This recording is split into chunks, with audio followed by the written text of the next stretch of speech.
רוני וגידי בערוץ 10.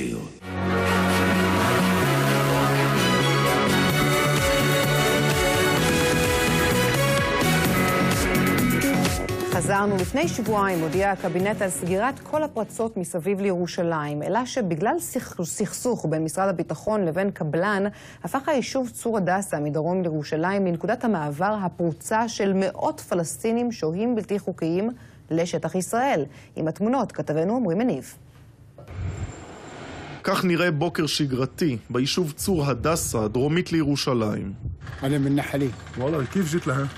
يا أنا بيجي من تحت. من وين؟ من الجدار ها؟ لا لا لا من الشارع. في مفتح هناك؟ في مفتوح. מאות שוהים בלתי חוקיים מגיעים מדי יום ליישוב שהפך בחודשים האחרונים לנתיב המעבר המרכזי שלהם לתוך ישראל. והנה כך זה נראה במצלמות האבטחה.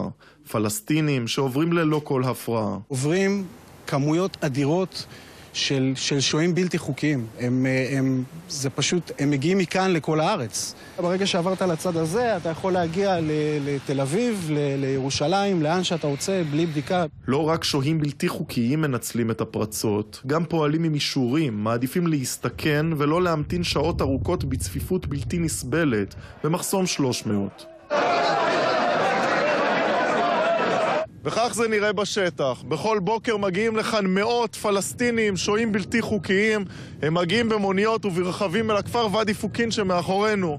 ואז עולים בשביל המוסדר הזה, נכנסים כך בפרצה הזאת אל תוך שטח ישראל. תשאל כל פלסטיני שרוצה לחפש מקום נוח לעבור, דרך אגב, מג'נין, מחברון, לתוך גבול ישראל, הם יודעים שזה המעבר הבטוח. לפני 3 שנים הבינו במערכת הביטחון את הצורך בבניית גדר ביטחון אפקטיבית מסביב ליישוב. התקציב הוקצה, הקבלן של משרד הביטחון החל בעבודות, אבל הפלסטינים קראו מדי יום את הגדר. הקבלן שביקש פיצוי נדחה, ומאז העבודות פסקו והועברו למגרש המשפטי. בעקבות סיור של חבר הכנסת רועי פולקמן באזור, תתכנס ועדת הכנסת כדי לדון בנושא. בגלל סכסוך משפטי בין המועצה, משרד הביטחון וקבלן הביטחון פה, כבר 1.5 שנה לא מטפלים פה במיגון. ויש כאן נקודת כשל מרכזית למעבר שב"חים לתוך מדינת ישראל ולאזור היישובים כאן. אנחנו מכינים תוכנית לסגור את הפרצות בגדר הביטחון ביהודה ושומרון. נדמה שלהבטחה הזאת של ראש הממשלה בלב גל הטרור אין כרגע כיסוי.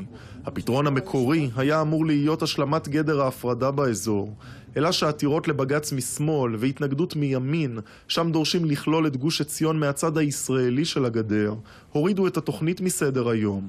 נוצר מצב אבסורדי שמועצה אזורית קטנה בעצם פוגעת באפשרות לסגור את הגדר באופן רצוף לאורך כל יהודה ושומרון ולמנוע חדירה לתוך ישראל.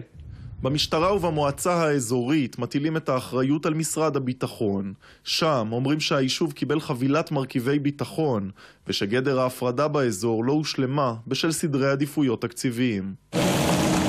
ובזמן שהגורמים השונים מאשימים זה את זה, הגדר הלא קיימת שמקיפה את צור הדסה